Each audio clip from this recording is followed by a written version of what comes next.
9 down, 8 to go. We are officially halfway through the Green Bay Packers season. I wanted to make this video so I could get my thoughts out on how I think the season has gone so far and where I think the Green Bay Packers will end up in the remaining 8 games. There's a lot to go over, so let's get started. I took notes to make sure I remembered everything. So we'll go down some of the stats of the Packers players, how I think they're doing, how I think they'll continue to do as we go through the final the final 8 weeks of the season for the Packers. So obviously we're going to start with Jordan Love. Jordan Love has a 61.3 completion percentage. Not great.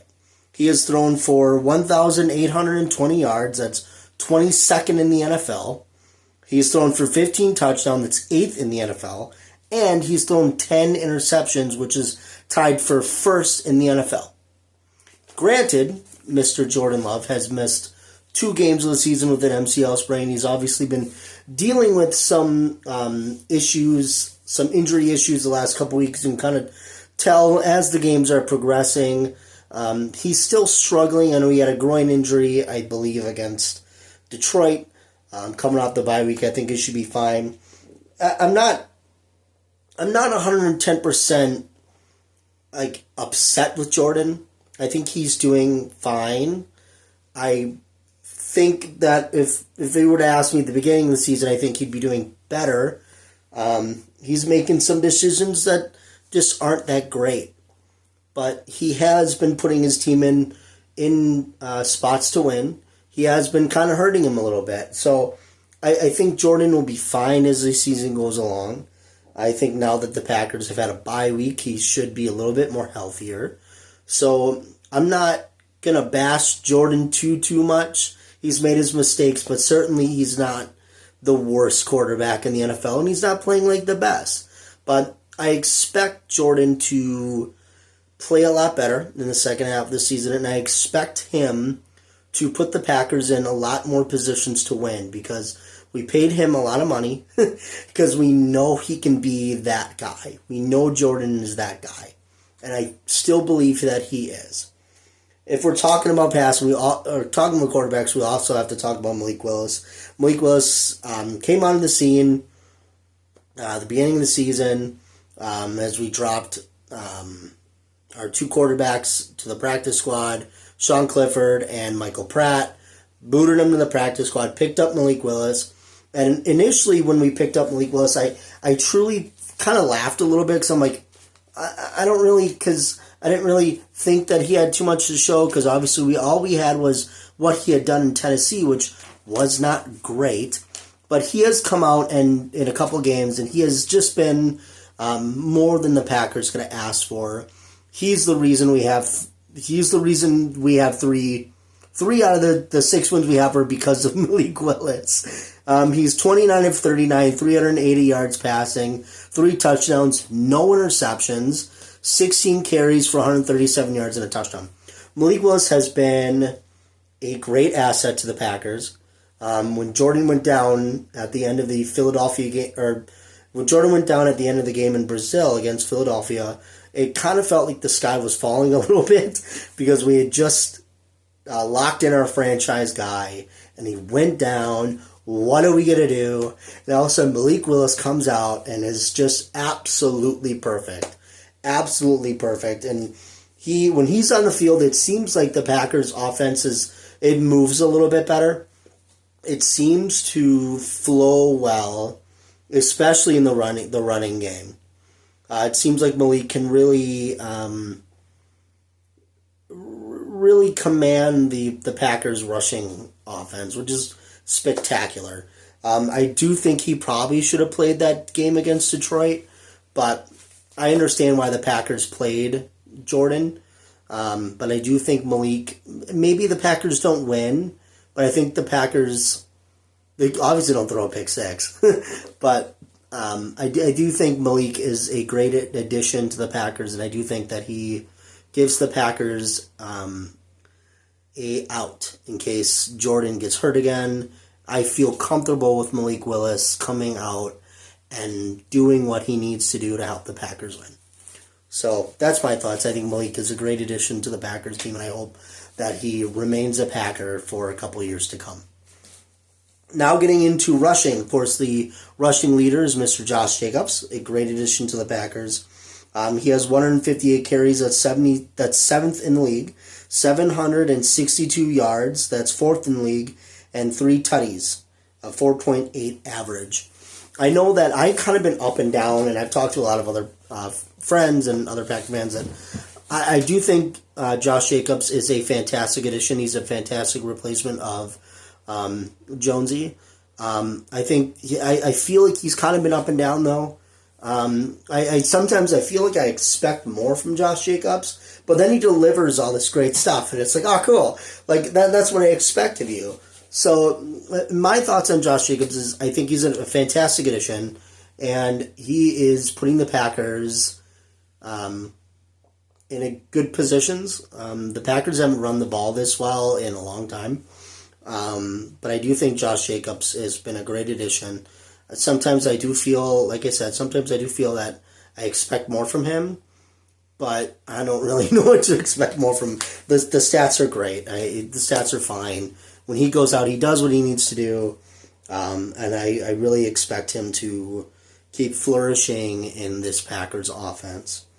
Continuing with our offense, let's go to the receiving ends of things.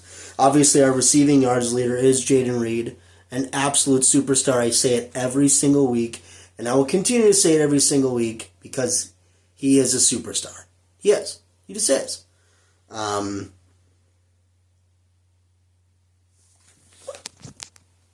There we go. Sorry about that. Jayden Reed he's a total superstar. On the team, he has 36 receptions. That's 41st in the league if we go throughout the entire league. But he leads the Packers. 620 yards. It's 10th in the league. And 3 touchdowns is tied for 30th. So when it comes to the end zone, Jayden Reed's not getting in the end zone nearly as much as we would expect. But Jayden Reed, the reason the Packers beat the Jaguars, obviously Brandon McManus obviously hitting the field goal is the reason they won, but Jayden Reed with that big catch near the end, total reason that happened. Other receiving leaders, Romeo Doubs, 30 receptions, 412 yards, and 2 touchdowns. I think if a lot of people like to say that, who's the Packers wide receiver one? It could be any player any week, but I think if you really want to get down to the stats of it and the performance on the field, I think it's obviously between Jayden Reed and Romeo Doubs. I think that's kind of just what I'm seeing, and what I'm seeing on the field is that they both, they're interchangeable wide receiver one, really. Obviously, Tucker Kraft, Tucker Kraft. I'm trying to say the nickname I had for him, and I can't think of it now. So we have Tucker Kraft, tight end. He's number 3, 28 receptions, 376 yards, and 5 touchdowns. He has been superb. I don't know what else to say about Tucker Kraft. He's been absolutely superb. Filling in that tight end role with Luke Musgrave being down, I think Tucker Kraft he's a total stud. He's very reliable blocking, very reliable in the receiving ends. That catch he had, I believe that was against, might have been against the Texans, I believe. That catch that he had in the end zone was just best catch I've seen all season. I love Tucker Kraft. I think he's earned his keep in Green Bay. I think he's earned the tight end 1 role. I know Musgrave is hurt, but I think Kraft has just been absolutely superb. Then we look at Christian Watson, 16 receptions, 233 yards, and 2 tutties. Christian Watson, I love Christian Watson. I expect so much more from him, and that's really all I'm going to say about him. I know he's been hurt, but this is his 3rd season, and I expect so much more from him. That's all I'm going to say about Christian Watson. I love him, and I expect a lot more from him. Then we have Dontavian Wicks, 16 receptions, 192 yards and 4 tutties. Dontavian Wicks, for me, is really kind of the only receiver that I've kind of been surprised and kind of disappointed in. I thought at the beginning of the season that Dontavian Wicks would be that guy who's really going to have a breakout season, and it could very well happen in the second half of the season, but he had a lot of drops against Detroit, and he's struggled a lot for reasons I don't understand, but I believe that Dontavian Wicks could be a fantastic receiver. I think that further on in the future, he's going to be a absolute stud, but he is, I think, the only receiver that I'm kind of disappointed in. I expect more from him, like Christian Watson. I expect a lot more from him. A lot of drops last 2 weeks ago against the Lions. I think there's a lot more to be expected of him. And I think he can do it. I'm not losing faith in any... Don't get me wrong. I'm not losing... Like Christian Watson and Dontavian Wicks, I'm not losing any faith in these guys. I think these guys are total studs. I just expect a lot more from them. Getting away from the offense, we're going to go into the defense. The Packers defense, obviously, with Jeff Hafley coming in, the Packers defense has been superb, except for most of the Minnesota game and the Lions game. They've been superb. The pass rush needs to get 10 times better, absolutely 10 times better. And the Packers, 19 takeaways. 19 takeaways, that's second in the NFL. One takeaway behind the Minnesota Vikings. So the Packers defense has been great. We'll look at the tackle leaders, Quay Walker, 46 solo tackles, 1.5 sacks, 4 tackles for a loss. And then we look at McDuffie. He's got 27 solo tackles and a half sack for 1 tackle for a loss. Those are just the 2 guys that are leading in solo tackles. I know there are so many other players that are doing superb. Rashawn Gary has been kind of a disappointment this year. I really expect more from him because I know he can be better. Wyatt's been great. Edgerrin Cooper and Tyron Hopper have been spectacular. Javon Bullard has been fine. I think the main standouts on the defensive course is Xavier McKinney, Defensive Player of the Year, with 6 interceptions. That's nuts. That's really crazy. I did not expect any Packer defensive player to be able to get 6 interceptions in the first 9 games. He's been a Defensive Player of the Year for sure. Evan Williams, I should have wrote down so many more defensive stats, because now that I think about it, the Packers defense is stacked with so many great players. Evan Williams, I think, is the steal of the draft. In my opinion, Evan Williams at the safety position for a couple weeks, I think Xavier McKinney and Evan Williams were the top 2 safeties in the NFL. And the Packers definitely missed Williams and Ja last 2 weeks ago against the Lions. But this Packers defense is dangerous, man. The only thing, if the pass rush was better, this Packers defense would be by far the best in the league. By far the best in the league. And the Packers have a chance tomorrow against the Bears to really up that passing rush, because the Bears' O-line is trash. So they should get a lot of sacks. I think the pass rush needs to get a little bit better. Other than that, I don't really have too many complaints from the defensive side of the ball. The running defense still scares me, but that's always going to scare me, and I don't think that's ever going to change. Like I said, Xavier McKinney, six interceptions, and then Ja Money, 2 interceptions. Coming off an injury, I think Ja's questionable, and so is Evan Williams. So is a couple other guys. Should be playing tomorrow. So I expect the Packers defense to be pretty much a full force in the NFL. Now, that's enough with the individual guys here. So the Packers are 6-3 in the first half of the season. At this point last year, they were 3-6. Obviously, everybody knows that the Packers went on a fantastic run to end the season.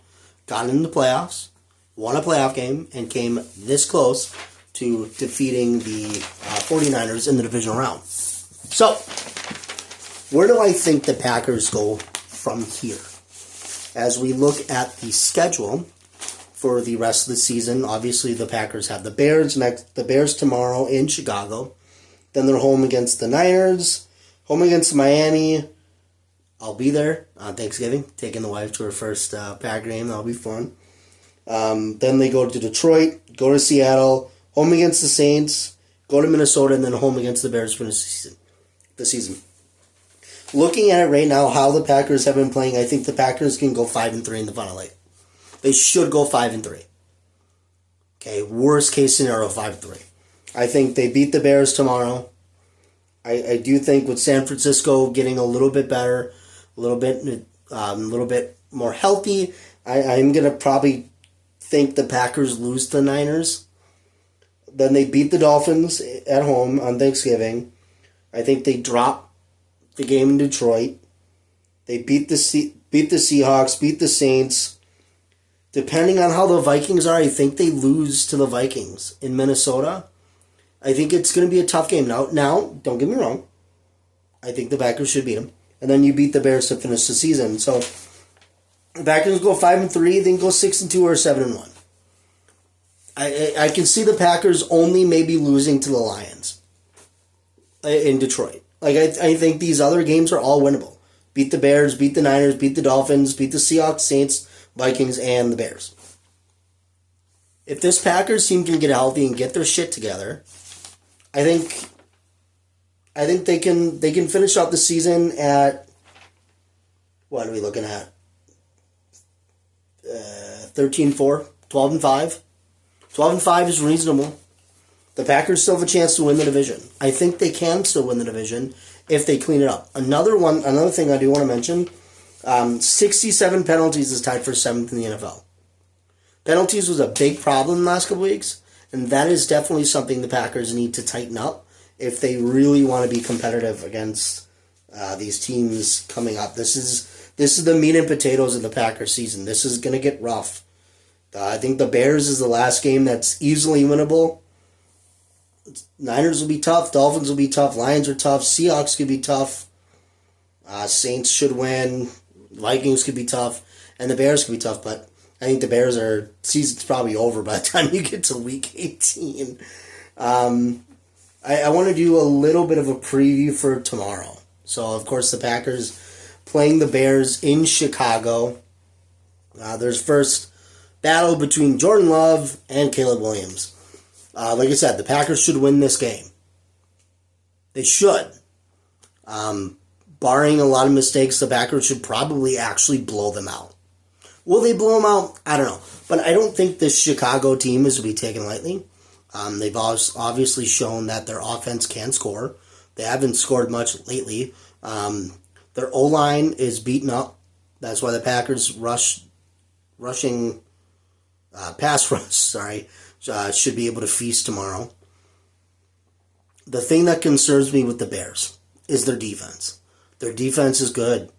Their defense is good, and they will make the Packers pay if the Packers make mistakes. This is a winnable game tomorrow as long as the Packers play good, solid, non-mistake football. Okay, safe football. They should be able to win tomorrow. But that's really all I got to say. I'll have a video tomorrow. Hopefully it's a happy video for 11 straight against the Bears. But that's my thoughts on the Packers season. I probably could sit here for 20 minutes to a half an hour more talking about the Packers and their season. I think this Packers team is a Super Bowl contender. I truly believe that. I truly believe that the Packers, at their best, are a Super Bowl contender. They can beat the Lions. They can beat the Eagles. They can beat the Niners. They can beat the Commies. They can beat these teams. This is a Super Bowl contending team. I truly believe that. But it's really going to matter if the Packers are able to play as a team, minimize their mistakes, and play the way that I know they can. The Packers could definitely still win the division. Definitely make the playoffs. Definitely win the Super Bowl. That's where I'm sitting. That's where I'm standing. Obviously, 9 down, 8 to go. We're halfway through. I can't wait to watch Packer football tomorrow. I really missed it last week. Thanks for watching. And as always, go Pack Go.